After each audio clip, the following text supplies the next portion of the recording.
there's another thing that disturbed us from last night with Spud.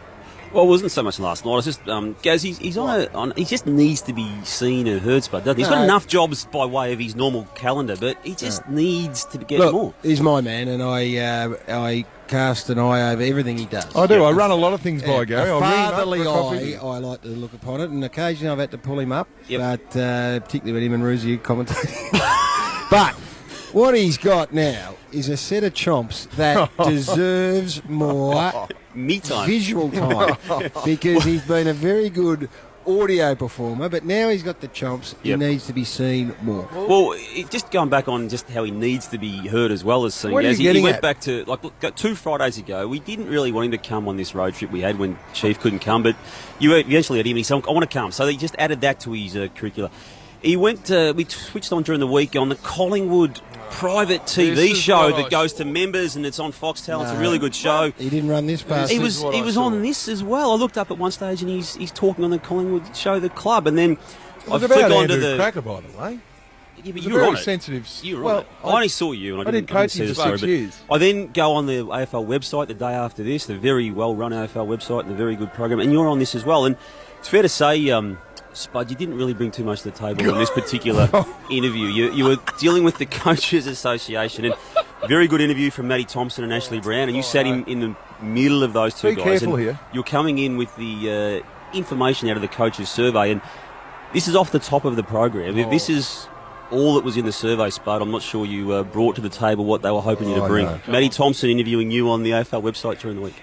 We are here with the results of the 2013 official coaches survey, and Danny, some really interesting stuff to come out of this. Yeah, there is, and it's probably done over the 3-week bye scenario where every club had a week off, so it gives them the time to sit down with the assistant coaches. There's about 8 assistant coaches as well, have some buy into this, so there's some intriguing sort of names popping out, and who's going to win the premiership, etc.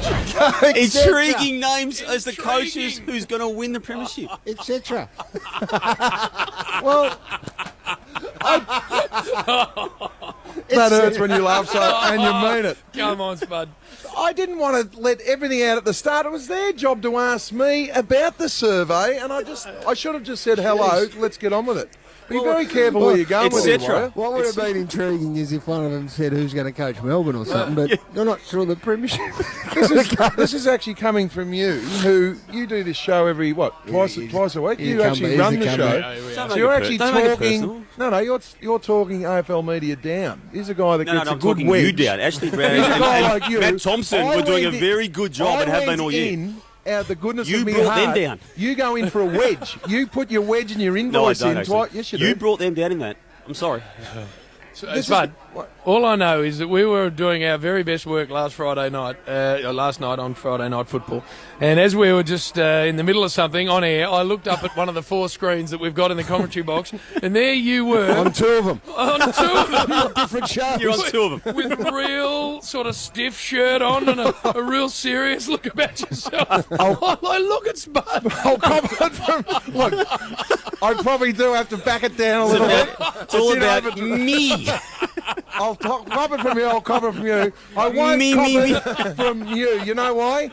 The thing that hurt me there was Chief couldn't come, so we brought Spud along. Yeah. Up in the last 3 days, mate, I've now worked out you're not a dag on the sheep's arse. You're like that little blowfly that buzzes around the dag, trying to get a piece of the dag that's hanging onto the sheep's backside. That's what you are. Don't bring that in there, because AFL media do a great job, and I'm really disappointed you brought that. I'll be watching 10:30 a.m. AFL media every morning with you and Das. I'll pencil it. You talk, glass, eyes to sleep. Tape it of a night if you can't sleep. Watch Warrior. I might ask. I'm going to be what you do it twice a week. I can't wait. No, I can't wait to watch you this week. I want to ask Darcy something really intriguing, something really intriguing, like who he thinks might win the premiership. I tell you what, intriguing answer, mate. I'll be watching 10:30. I'll get all the Triple M listeners to watch your crap, etc. It's been really intriguing, etc. Jim, this didn't happen when I was running the show. I brought them together. Well, they appear to be. There's a chasm. There has been driven between. How long we got before the game starts? Oh, tell you what. Well, Brad Scott, we've got waiting, so we better get to a break. Scotty to join us next, the coach of the North Melbourne Football Club. It's intriguing. This is the It'll be Saturday intriguing when I cave your head in.